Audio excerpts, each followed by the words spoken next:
Narrator name changed to Sarah. I used to work the night shift at a small hotel. This happened about a year ago, and I still think about it because it truly scared me. I don't know what that man was planning, but when I remember how long he was inside without me realizing he wasn't even a guest, it makes me sick. The hotel was small, 3 floors, maybe 40 rooms total. On weekdays, we usually had only 10 or 15 rooms booked. I worked from 10 p.m. to 6 a.m., and most nights were boring and quiet. The front doors locked automatically at night, and guests had to buzz to get in. One night, around 11 p.m., a man buzzed. I let him in. He looked mid-40s, tall, wearing jeans, a baseball cap, and carrying a backpack. He asked for a room. I gave him the price. He handed me a card. I swiped it, heard the beep, and gave him a key for room 214. But then he stared at me just a little too long before leaving. His expression was blank, his eyes fixed on me for several seconds before he walked away. At midnight, he came back. He didn't speak, didn't ask for anything. He just sat on the couch in the lobby, staring at the blank TV screen. Half an hour later, he was still there. No phone, no book, not even dozing off, just staring. When I checked the system, room 214 showed vacant. No payment, no check-in log, no key entry. That's when I realized he never went to the room. I looked at him, still there, still staring. Later, I saw him standing in the dark hallway near the bathrooms, just watching. He wandered near the stairwell, the vending machines, the corners of the lobby where the lights didn't reach, always staring. By 3:30 a.m., I called the police. When they arrived, they questioned him and discovered the card he gave me was stolen. He had no bags, no reservation. He had just been pretending to be a guest to get inside. They arrested him for trespassing and the stolen card.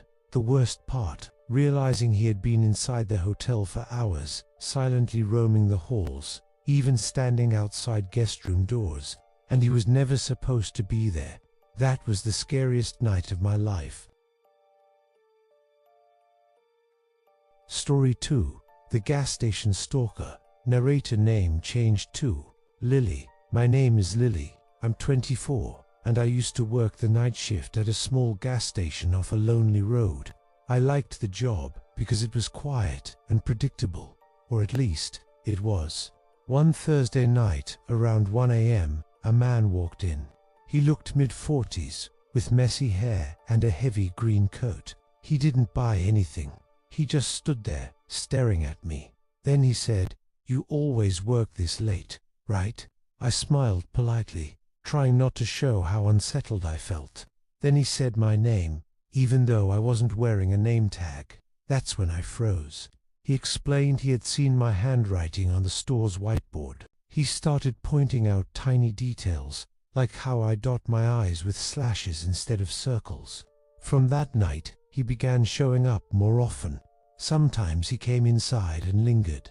Sometimes he just sat in his car outside with the headlights off, watching.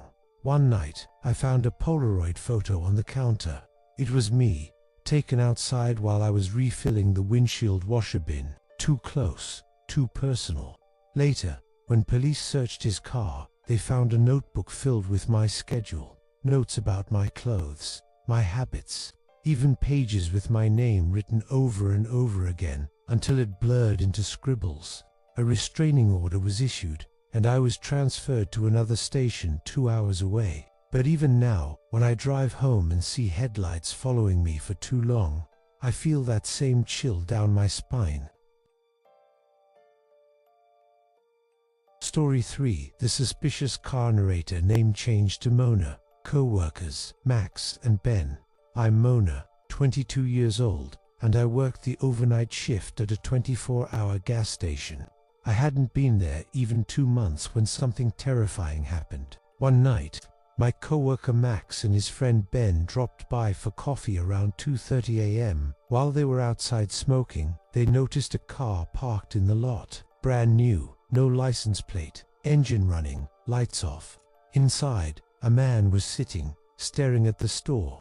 When Ben approached him, the man acted nervous, muttered something about the wrong address, and quickly drove off. Another car, also new with no plates, immediately followed him out.